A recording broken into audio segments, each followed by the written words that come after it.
El renacido del Gólgota, por Bea Raven. El renacido del Gólgota. La ciudad tenía una tranquilidad antinatural.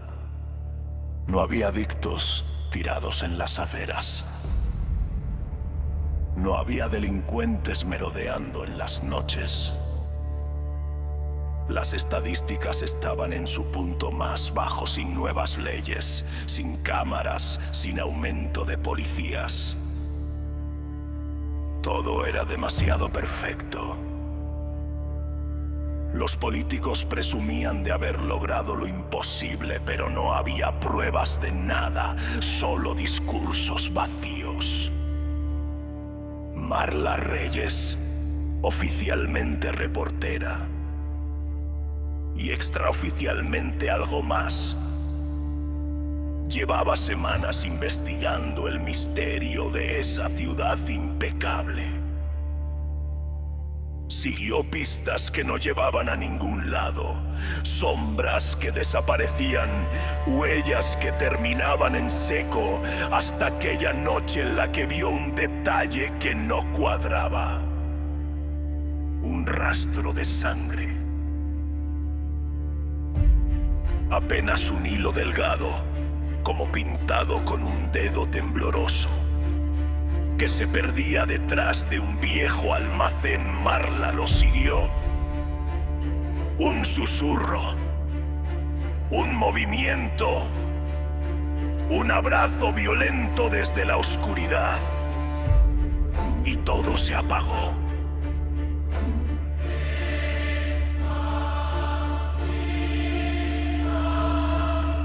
Despertó atada a un pilar de piedra en un sótano amplio, lleno de frascos de vidrio con sangre de distintos tonos. Un hombre pálido, fuerte y con un aura extremadamente antigua la observaba desde el otro extremo. «No grites», dijo él con una calma sepulcral. «No me alimento de inocentes». Marla tensó la mandíbula. El hombre continuó. «Nací antes de Cristo. Fui un asesino, me capturaron, me crucificaron en la colina del Gólgota, donde llevan a morir a los que ya no pertenecen al mundo». Se acercó un paso, la luz tenue iluminando su rostro inmortal. «Cuando morí, lo último que vi fue el cielo oscureciéndose. Lo siguiente fue despertar bajo el cuerpo de un hombre que también estaba crucificado». Marla tragó saliva. Él siguió hablando. No sabía quién era él. No sabía que era el Mesías. Solo supe que la sangre que cayó sobre mi cadáver me trajo de vuelta. Abrió los brazos, como si cargara 2000 años de peso. Cuando volví a la vida ya no era humano. El alma de un asesino mezclada con la sangre de un inmortal. Eso es lo que ustedes llaman vampiro. Caminó entre sus frascos. Y he vivido más de 2000 años viendo el auge y caída de los humanos, sus imperios, sus guerras, sus errores. Se detuvo y le clavó los ojos. Me quedé en esta ciudad para mantener un equilibrio. Me alimento de adictos porque sus químicos me ayudan a soportar la eternidad. Limpio las calles de lo que la sociedad ya había dado por perdido.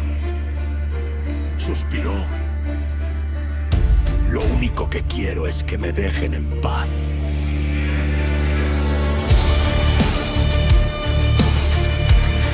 La descendiente del ladrón.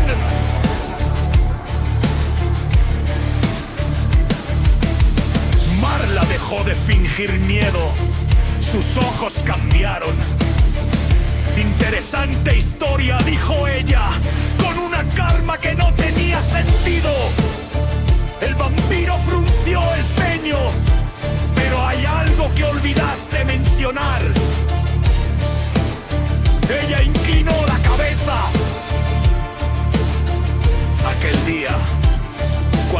resucitaste, Cristo no estaba solo. A su lado, crucificado también, había un ladrón. El vampiro se quedó inmóvil por primera vez, y ese ladrón debió renacer. Marla continuó. Cuando Cristo murió, el ladrón pidió perdón a Dios y una voz le respondió. El vampiro dio un paso atrás. La voz le dijo que sería perdonado si juraba destruir aquello que acababa de presenciar, que él y su descendencia tendrían la fuerza para hacerlo y que el arma sería la madera del mismo madero donde tú fuiste crucificado. Marla sonrió lentamente. Ese ladrón era mi antepasado. El vampiro tembló. Era la primera vez en 2 milenios que sentía miedo. Yo, susurró él, tu sangre es. Sí, respondió ella. Soy su descendiente. Las cuerdas que la retenían se aflojaron con un leve movimiento. No porque él lo permitiera, sino porque ella misma las había cortado antes de despertar. El vampiro retrocedió. Marla se levantó. Y no soy reportera. La sombra del verdadero propósito cayó sobre su rostro. Soy la heredera del arma con la que voy a destruirla. El vampiro abrió los ojos con horror. Y en un movimiento de puro instinto, algo que no había sentido desde el Imperio Romano, huyó. Escapó por un túnel, rompiendo mampostería y envuelto en pánico.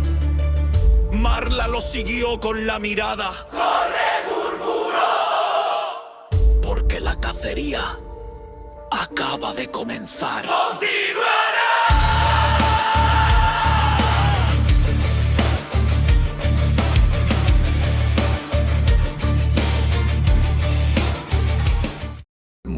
Del inmortal. La lluvia golpeaba los techos de la ciudad como si quisiera borrar sus pecados. Calles limpias, aceras silenciosas, ni un solo adicto, ni un solo delincuente. La reportera sabía que eso no era normal. Nada era tan perfecto. Pero mientras ella buscaba respuestas, el verdadero responsable caminaba solo. El vampiro, aún sin nombre para nadie, se movía entre los callejones como una sombra antigua. La conversación con la mujer, esa extraña que afirmaba conocer un secreto imposible, había dejado una grieta en su mente. Había mencionado un testigo, un hombre crucificado aquel mismo día, un ladrón. Él nunca pensaba en esos recuerdos, demasiado viejos, demasiado dolorosos, pero ahora le pesaban. Casi 2000 años, casi 2 milenios creyendo que nada quedaba de ese día, excepto él mismo. ¿Por qué temblaba? Se detuvo bajo un viejo puente oxidado, dejando que la lluvia corriera por su rostro pálido. Miró sus manos. Esas manos que habían extinguido vidas para calmar el hambre y el peso del tiempo. Y si hubo un testigo, susurró. La idea no le provocó ira, no, le provocó miedo. El miedo más puro que un ser inmortal puede sentir. El miedo a dejar de existir. Con todos los siglos vividos, con todas las civilizaciones vistas nacer y caer, con todos los imperios presenciados desde las sombras, él prefería seguir sufriendo a desaparecer. La eternidad era un castigo, sí, pero era su castigo lo único constante, lo único que no podía perder.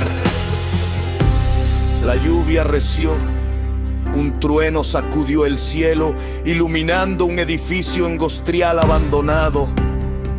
El vampiro se detuvo. Había una luz débil parpadeando en la entrada, una caseta de seguridad. Un hombre estaba sentado dentro, mirando el temporal. El vampiro dudó. Hacía mucho que no hablaba con nadie por iniciativa propia. El guardia levantó la vista cuando lo vio aproximarse. «Oye, amigo», dijo el hombre, abriendo la puerta. «Vas a empaparte, entre, si quieres». El vampiro lo observó, desconfiado al principio, pero aquel gesto sencillo, tan humano, logró algo que ni la eternidad había podido borrar del todo. Le recordó que una vez él también fue un hombre. Entró. El guardia le ofreció una toalla y el inmortal la tomó sin decir palabra. «¿Noche pesada?», preguntó el guardia. «Todas lo son». El hombre rió ligeramente. «Eso mismo digo yo. Mi apellido es Pisa, por cierto, trabajo aquí desde hace 8 años. ¿Y el tuyo?». El vampiro lo miró. Un silencio profundo los envolvió. El guardia sintió un escalofrío, como si en ese instante hubiese preguntado algo prohibido. El vampiro desvió la mirada hacia la lluvia golpeando la ventana. Y entonces, después de siglos de no pronunciarlo frente a un ser humano: «Yo soy Moab». Pisa sonrió, sin notar la densidad histórica de ese nombre. «Mucho gusto, Moab. ¿Vives por aquí?». Moab se levantó lentamente. Había vivido demasiadas vidas. Había sido demasiadas cosas. Pero nunca un invitado.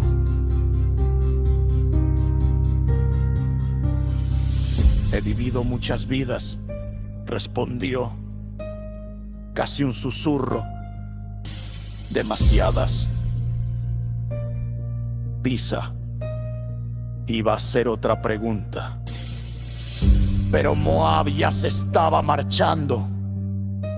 Abrió la puerta y salió bajo la lluvia sin mirar atrás. El guardia lo observó mientras su figura se desvanecía entre la tormenta.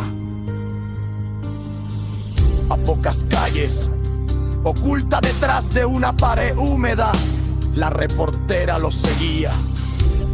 Había visto la caseta, había visto la conversación,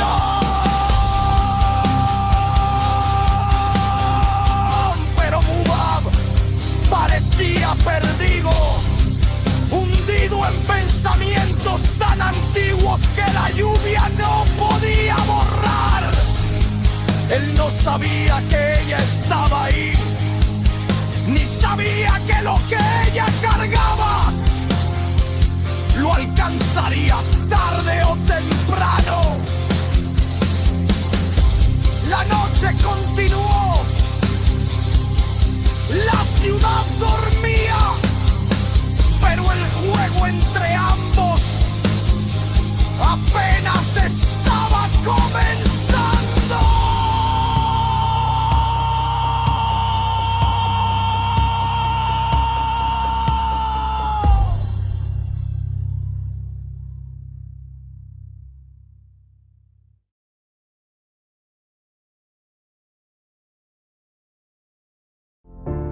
La sombra que sigue a la lluvia.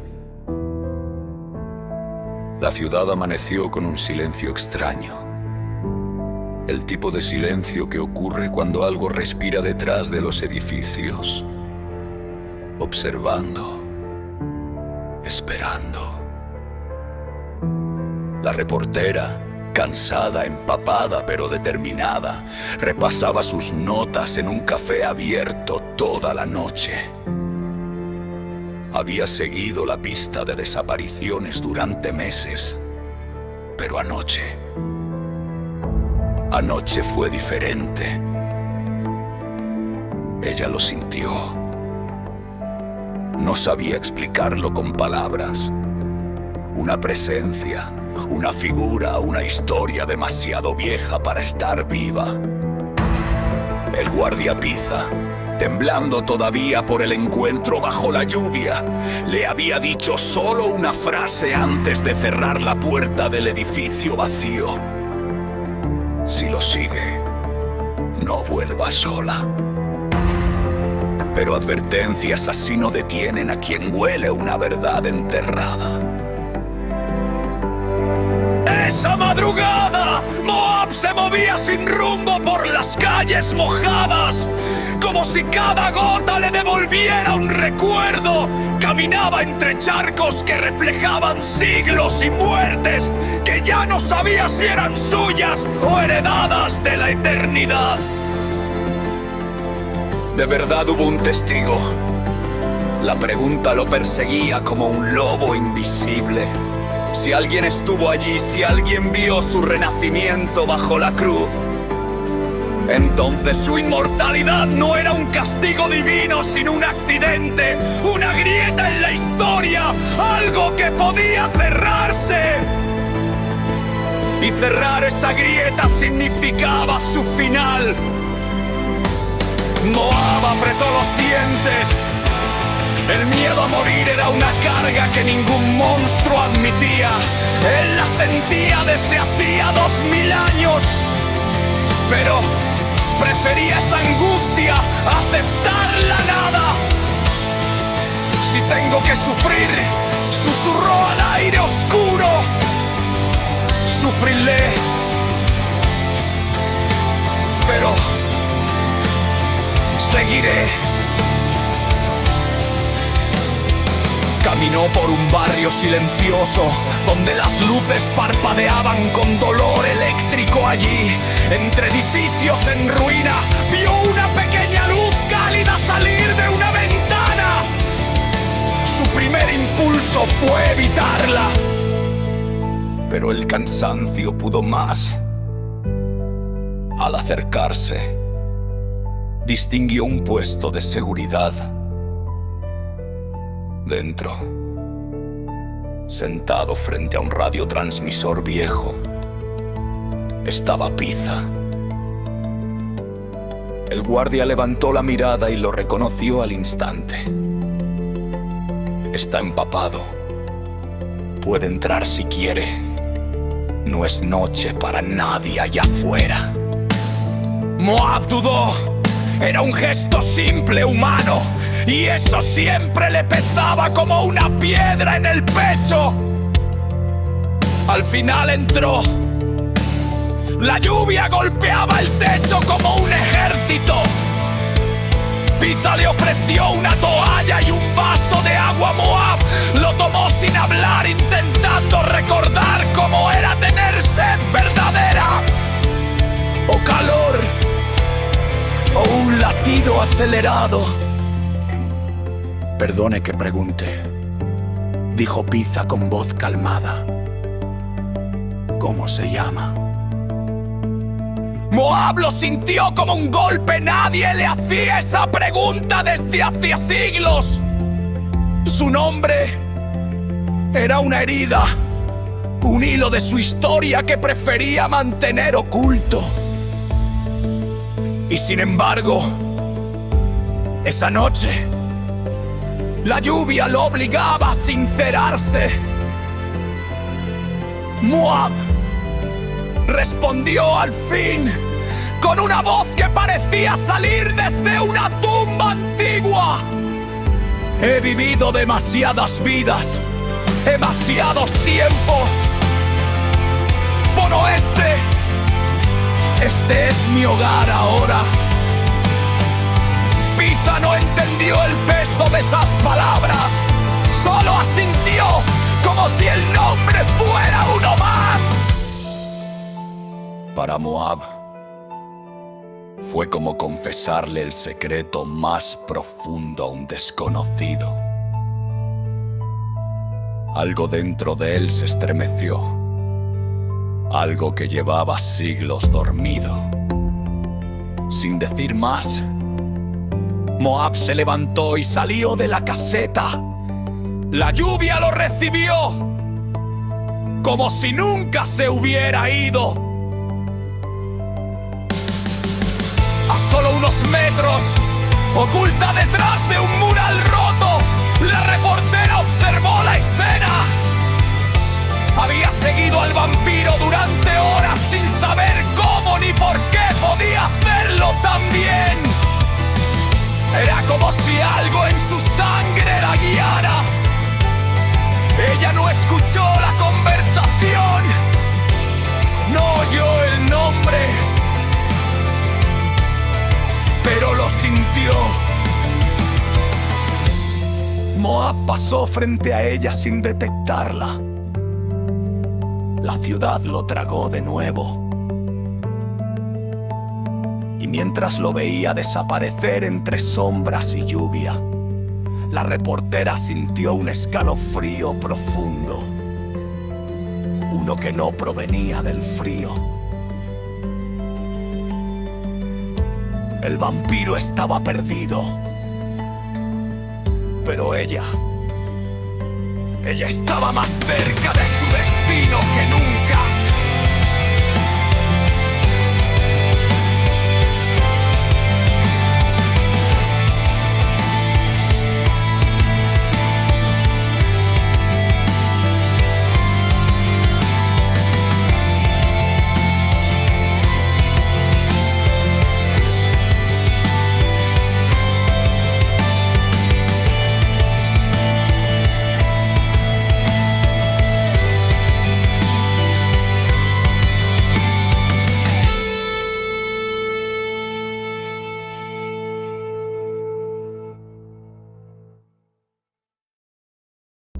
Primer intento. La respiración del vacío. La voz de la reportera se extinguió en la cabina silenciosa. El transmisor temblaba con un leve murmullo, como si respirara por sí mismo, absorbiendo cada sombra que quedaba en el lugar. La mujer cerró los ojos lentamente. Algo en el último mensaje del renacido lo había perturbado más de lo habitual. Antes de escucharme, debes aprender a escucharte. No era una profecía, no era una advertencia, era un mandato. Se sentó en el suelo dejando que la luz tenue del estudio se apagara hasta quedar en un rojo profundo, como el latido de un corazón cansado. A su alrededor las máquinas permanecían quietas. La cabina parecía contener un silencio demasiado perfecto, como si el tiempo hubiera decidido detenerse para observar. Respiró. Por primera vez en mucho tiempo, respiró de verdad. El aire entró frío, casi cortante, como una verdad que no quería aceptar. Y al exhalar, ¡el mundo se aflojó! ¡El mundo se aflojó! ¡El mundo se aflojó!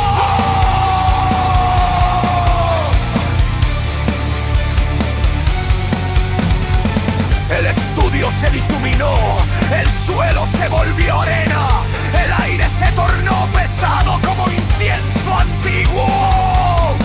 De pronto estaba en una colina anónima, cubierta por sombras que descendían como manos. El viento llevaba un gemido que no era del mundo de los vivos.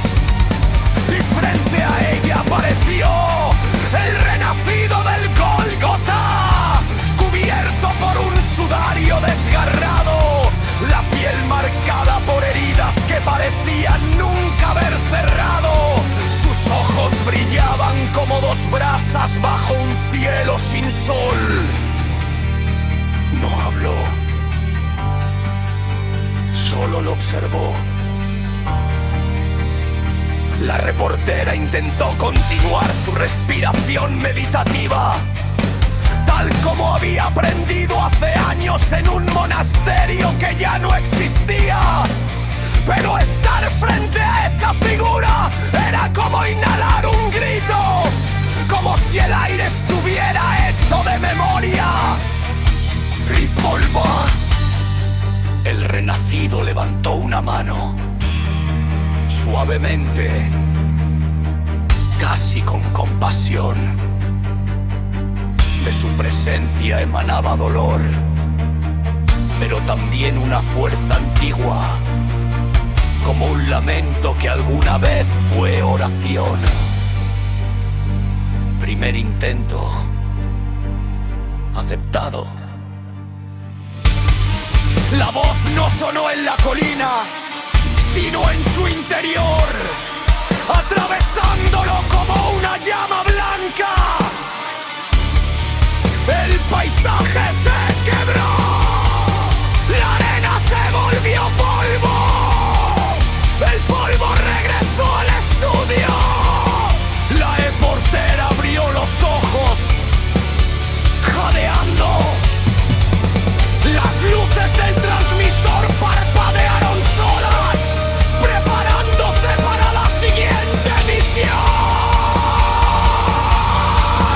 El renacido lo había visto, y eso significaba que el rumbo del cuento acababa de cambiar.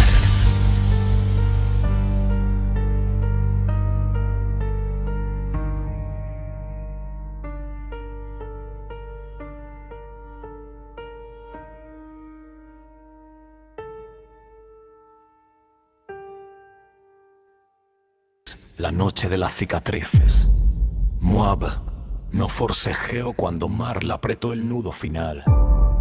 La cuerda raspaba su piel, pero él permaneció inmóvil, con la respiración apenas perceptible, como un cadáver que aún no ha decidido si reclamar el regreso. Fingir la muerte era un acto que dominaba mejor que el propio vivir. Y esa noche prefería escuchar. Marla se acercó despacio, empuñando la linterna como si fuera un arma ritual. «Sé quién eres de verdad», susurró. «Moab». La palabra cayó como una campana rota en una iglesia abandonada. El nombre verdadero, largo tiempo enterrado bajo otros rostros, otros cuerpos, otros siglos. Él abrió un ojo, apenas una rendija. Hace tiempo que nadie me llama así. Marla, temblando de rabia y destino, hundió el dedo en una vieja cicatriz que cruzaba diagonalmente su costado. ¿Qué es esto? ¿A cuántos mataste para ganarte una marca así? Moab soltó un leve suspiro, no de dolor, sino de memoria. «No fue una muerte», respondió. Fue un nacimiento el mío. Marla frunció el ceño. Explícate. Fui renacido con la sangre del crucificado, pero no por su voluntad, sino por la de Caín. Él necesitaba un envase para soportar su ira eterna. Yo era un cuerpo conveniente. Una sonrisa oscura se dibujó en sus labios. Un vaquero moribundo al que nadie le rezaría. Marla retrocedió un paso, horrorizada y fascinada a la vez. ¡Él continuó! Esa cicatriz me la dejó Abel, o lo que quedaba de él. Usó el cuerpo del ladrón arrepentido, el crucificado junto al hijo, para enfrentarse a la abominación que Caín había creado conmigo. Abel, Marla presionó otra marca, esta vez en el antebrazo. Y esta, un rey que quiso salvar su reino sacrificándome falló. Los reinos siempre fallan. Y esta, otra, en la clavícula. Una mujer, amé su mentira y me mató 3 veces antes de que yo aceptara que no podía morir. Marla tragó saliva, la lluvia golpeaba el techo del almacén como si quisiera entrar. ¿Cuántas vidas has vivido?, preguntó. 1.000.000, y ninguna me pertenece. Ella lo observó y por primera vez sintió lástima, muy poca, pero existió. Moab cerró los ojos. Sigue, murmuró. Pregunta lo que quieras. No me voy a ir. Todavía. Pero mientras Marla hablaba, mientras su voz temblaba entre acusación y miedo, Moab ya estaba preparando su salida silenciosa. No por cobardía, sino porque cada cicatriz evocada abría un recuerdo, y cada recuerdo despertaba un fragmento del mundo que todavía debía recorrer o destruir, porque la sangre de Cristo lo había hecho inmortal. Pero fue la ira de Caín la que había decidido qué debía hacer con esa eternidad. Y esa noche, después de que Marla terminara su última pregunta, el mundo volvió a sentir la presencia del renacido. Moab escapó.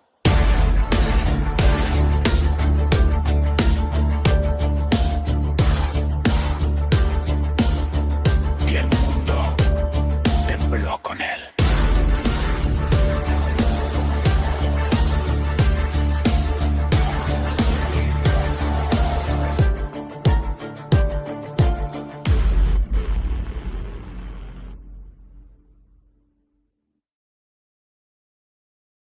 Ecos en la carne.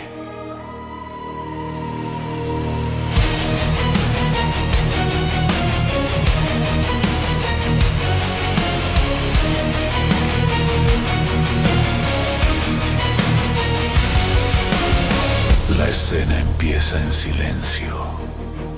Solo el zumbido tenue de una lámpara vieja y la respiración irregular de Moab. Está amarrado. Frente a él, Marla, ya no la reportera, limpiando un bisturí con la paciencia inquietante de alguien que no está improvisando, sino cumpliendo un mandato antiguo en su sangre. Y primera pregunta: ¿quién eres? Ella le clava el filo en una cicatriz pequeña del hombro, una que parece antigua, casi borrada. Moab sonríe por primera vez desde que lo capturó. No ríe por valentía, ríe porque esa cicatriz tiene historia. Flash habla una voz entre las piedras. Él recuerda tierra mojada, piedras negras, un monte silencioso, una sombra acercándose mientras él colgaba casi muerto. Una voz que decía: te levantarás. Nada más. Sin contexto, sin rostro.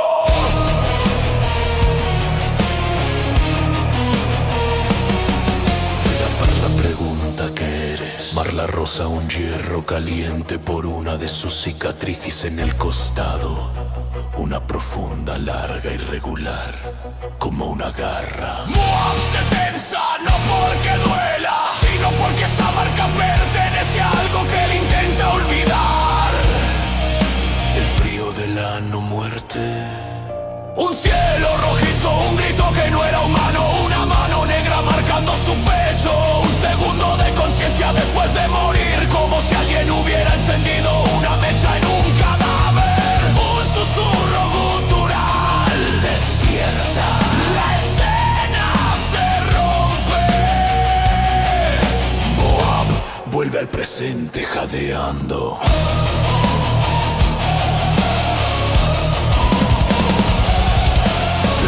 Pregunta quién te creó. Marla le muestra un clavo romano, uno que ella encontró siguiendo sus investigaciones, uno que ella cree que está ligado a su resurrección.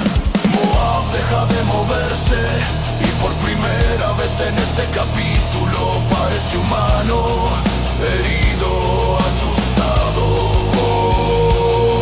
Ella lo hiere justo encima de la marca que siempre oculta, esa que nunca permite que nadie toque, la sangre que no debería mezclarse. Un cuerpo cayendo, una lanza perforando un costado, sangre que toca la tierra y luego toca su piel. Un destello blanco, una sombra negra detrás, dos fuerzas, una pura, una maldita. No sé, dentro de él como aceite y fuego, y una frase contradictoria. Hijo mío, monstruo mío. Moab no sabe cuál de las dos pertenece a quién.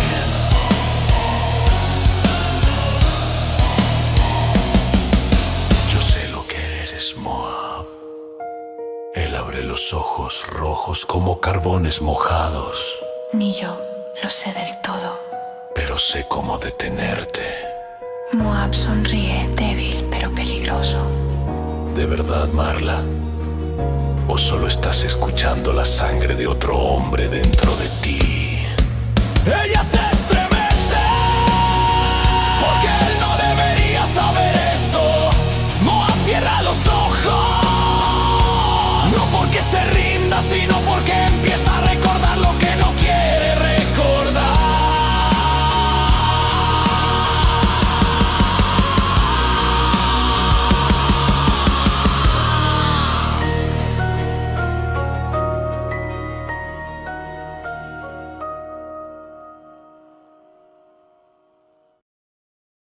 Mueve la heredera del umbral. Marla siempre había creído que su linaje era una bendición. Así se lo repitieron desde niña. Somos guardianes, no monstruos, somos la línea que vigila los límites. Pero a medida que su poder crecía, también crecía algo más. Una duda que ninguna de sus maestras quería responder. Su madre Althea murió cuando Marla tenía 10 años. El clan la crió como a un arma bella y disciplinada, una flecha de carne destinada a atravesar a los hijos del pecado. Le enseñaron a meditar hasta que el mundo se reducía a un pulso, a luchar sin hacer ruido, a leer las intenciones de un hombre por cómo respiraba, a romper huesos como quien quiebra ramas secas, a sonreír aún cuando la sangre tibia le manchaba la boca. Pero nunca le explicaron por qué. La primera lección: dolor y propósito. Su maestra Lira la llevaba cada noche al santuario del alba, un templo enterrado bajo tierra donde las antorchas ardían con llamas casi negras. Le enseñó a dominar su propio cuerpo antes de dominar el de otros. El dolor es una brújula, decía Lira mientras presionaba una vara de madera contra el antebrazo de Marla hasta que la piel casi ardía. No es un enemigo, es dirección. Marla soportaba todo. No lloraba. Nunca lloraba. Lira sonreía orgullosa pero también temerosa, porque había algo en Marla que no entendían, una mezcla de compasión y crueldad que no encajaba con el propósito del clan. El nombre que no debía saber. Una noche mientras Marla entrenaba hasta haber perdido la cuenta de los golpes, escuchó a dos sacerdotisas murmurar detrás de una pared de roca. La hija del umbral no debe saberlo aún. Si descubre que su madre trató de romper el pacto, buscará su propio destino y no el nuestro. El corazón de Marla se detuvo por un latido. Habían dicho hija del umbral. Habían dicho pacto. Y algo más. Su madre no había muerto por accidente. Altei había desobedecido, había intentado huir o romper una cadena que Marla todavía no podía ver. Desde ese día, la duda se convirtió en su sombra más fiel. La segunda lección: sangre y memoria. El entrenamiento cambió cuando cumplió 17. Ya no era solo disciplina, era revelación. Le mostraron el camino de la mirada interna, una técnica que consistía en tocar la sangre derramada con la yema de los dedos y dejar que los fragmentos de memoria de los muertos cruzaran su mente. La primera vez que lo hizo, vio una ciudad en ruinas bajo un cielo púrpura. La segunda, vio a su madre corriendo por un pasillo de piedra sosteniendo a una criatura envuelta en telas negras. La tercera, vio un símbolo marcado en un pecho, dos líneas cruzadas y un círculo incompleto. Marla sintió un escalofrío. Ese mismo símbolo se repetía en sus sueños desde niña. Ella no lo sabía aún, pero era el mismo que Moab llevaba grabado en su carne por la mano de Caín. El entrenamiento del alma. Cuando mostró sus visiones al consejo, Lira palideció. La joven podía ver demasiado, conectar demasiado. Así comenzó la fase final del entrenamiento, la apertura del alma. Durante días la mantuvieron en una celda de piedra, meditando sin comida ni sueño, escuchando solo el goteo del agua y su propio latido. Querían que trascendiera el cuerpo, que sintiera su linaje como una segunda piel. Pero algo salió mal. Marla no vio lo que debía ver. No vio a los ancestros del clan ni las cadenas del pacto. Vio un hombre cubierto de cicagrizos, una sombra detrás de él como un espíritu encadenado. Un hombre que no había escuchado nunca, pero que sintió grabarse dentro de ella. Moab lo vio caminando, sufriendo, recordando un pasado que no quería recordar. Y por un instante fugaz, él volteó, la miró, como si pudiera verla también.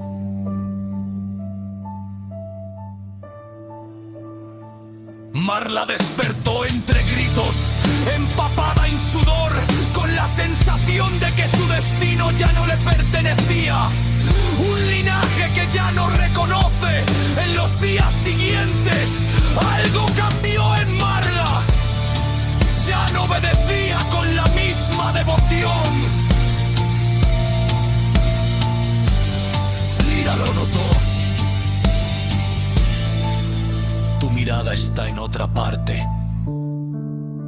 le dijo estrechando los ojos. Y eso es peligroso para ti y para todos. Pero Marla no podía explicarlo. No podía admitir que había visto a un hombre desconocido, como si el alma de ambos se hubiera rozado por accidente. Que había sentido algo entre ellos. Algo más antiguo que su clan, más profundo que su entrenamiento, más verdadero que el pacto que la había moldeado.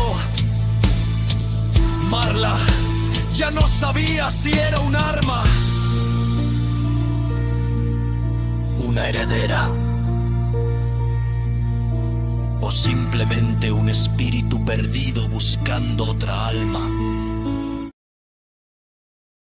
Lucifer, el único testigo. Lucifer, el único testigo.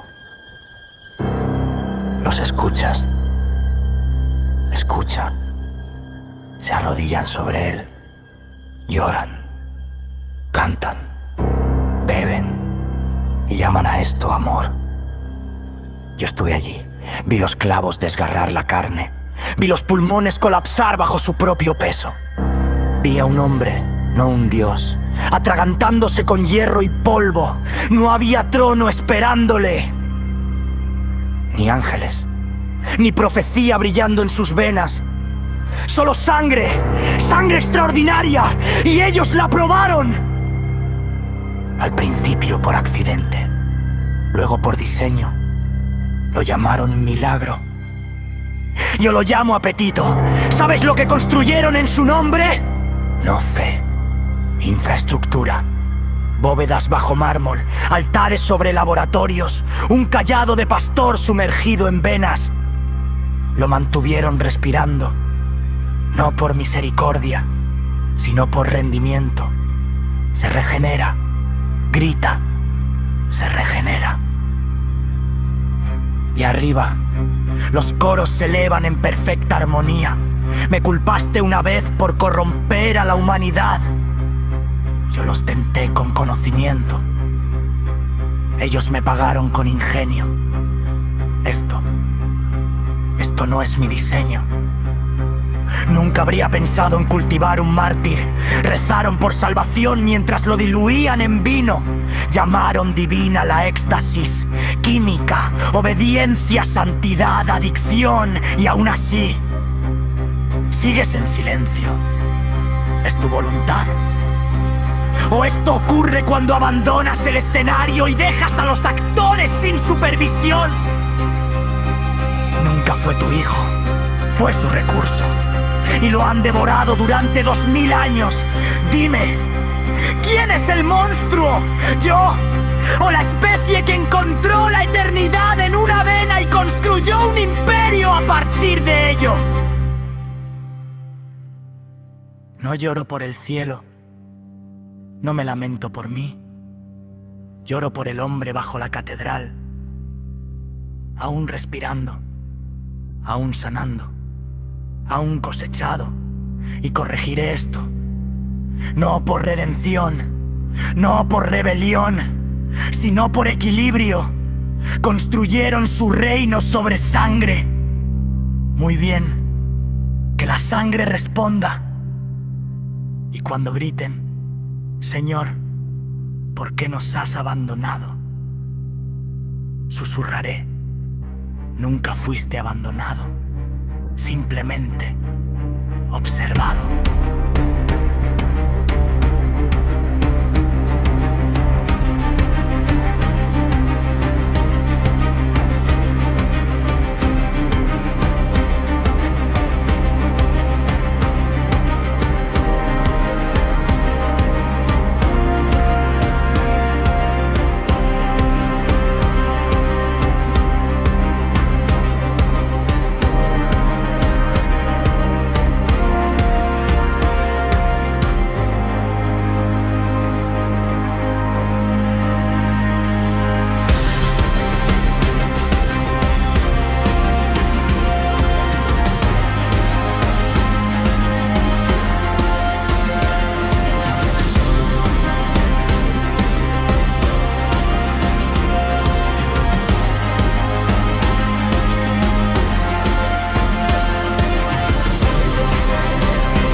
Marla llega a Roma, la ciudad huele a lluvia, piedra y humo. Calles silenciosas, demasiado silenciosas. Ella percibe algo antes de verlo. La presencia de Moab, algo vivo, no del todo humano. Moab observa desde una cornisa, tranquilo. No caza, solo espera. Sus miradas se cruzan, la tensión no necesita palabras. ¿Quién eres realmente?, dice Moab. Soy la que te cazará, responde Marla. Pero dentro de ambos algo más escucha. Caín en Moab, Abel en Marla, ecos antiguos, curiosos, presentes. Lucifer observa desde las sombras, sonríe con ligera diversión. Finalmente, el tablero se mueve. La lluvia golpea como tambores. Marla dispara, prueba, mide. Moab no se mueve. Absorbe impactos, se mantiene elegante, controlado. Dentro de él, Caín susurra, no la lastimes todavía. Dentro de ella, Abel murmura, él es más que un depredador. El primer contacto físico no es un combate mortal, es medición, comprensión. Ambos sienten la resonancia del otro y la realidad del juego que los ha manipulado siglos. Moab retrocede finalmente, suficiente por ahora. Marla baja la guardia, te volveré a encontrar. Lo sé, responde Moab, Lucifer desde la oscuridad. El juego comienza, de verdad. Del eco de Caín. Un joven yace en un callejón, casi muerto por sobredosis. Moab decide intervenir. Caín susurra, no te precipites. Abel dentro de Marla siente, podemos guiarlo.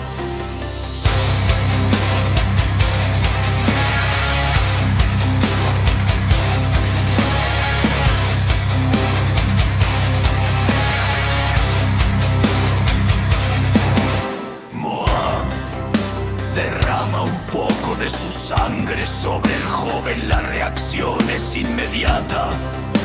No es solo curación, es una resonancia de conciencia, de elección. Caín sonríe dentro de Moab. Esto es elección.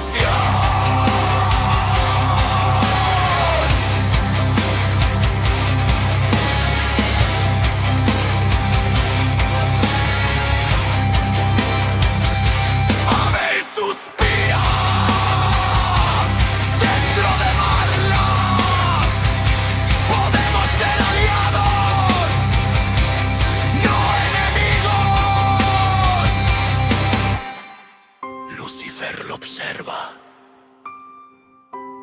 Finalmente, ellos comienzan a tocar las piezas correctas.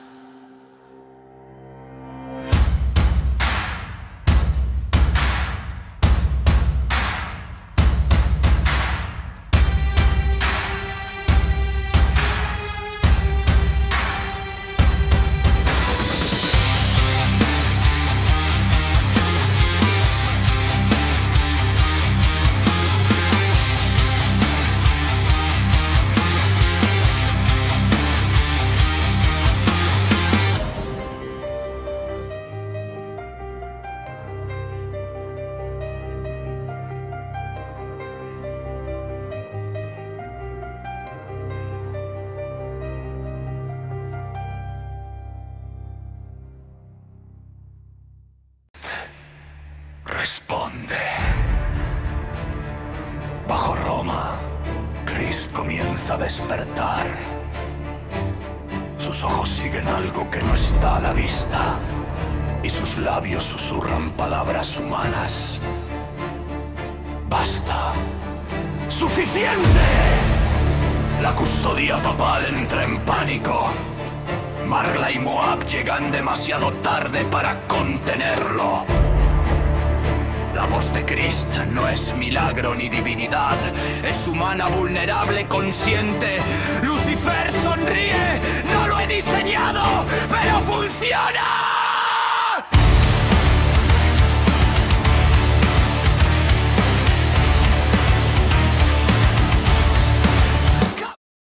De la verdad, Marla y Moab comprenden que ambos fueron usados para eliminarse mutuamente y ocultar la verdad sobre Christ. Se unen. El pasado de Caín y Abel, los ecos dentro de ellos, los guían. Christ debe ser liberado.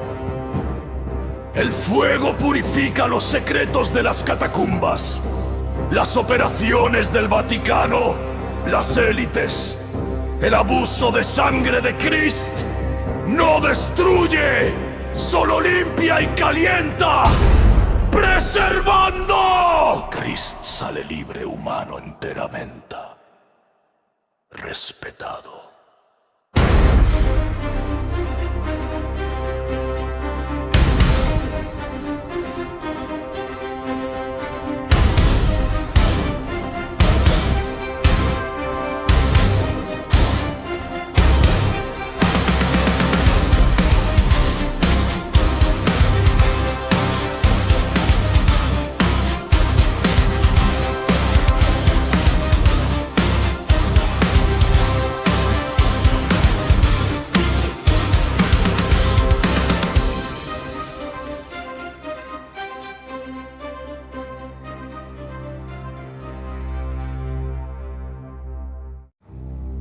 Epílogo. Revelación y revagancia. Los medios internacionales muestran documentos, vídeos y registros de los sótanos secretos del Vaticano. La Iglesia se enfrenta al mundo. Empresas, políticos y élites financieros pierden influencia. La religión pública permanece intacta. La corrupción se purga. Moab recorre las calles, Caín se retira dentro de él satisfecho. Marla, con Abel, respira tranquila. Christ camina, humano, libre. Lucifer observa, intrigado. No es perfecto, pero funciona. Murmura. Final. Caín y Abel en paradiso. Lejos del mundo humano. En luz que no es sol. Calor que no quema. Los primeros hermanos caminan juntos. Caín, he aprendido el peso de la primera elección. Y yo la paciencia para esperar. ¿Me perdonas? Siempre he estado a tu lado solo para guiar. Toma en sus manos. Suben por corredores de luz infinita hacia horizontes eternos. Llámalo como quieras. Dice Abel. Llámalo paz. Responde Caín. Y juntos ascienden. Arriba. El mundo humano respira libre. Roma brilla bajo el sol. Purificada. Dievas. Despierta.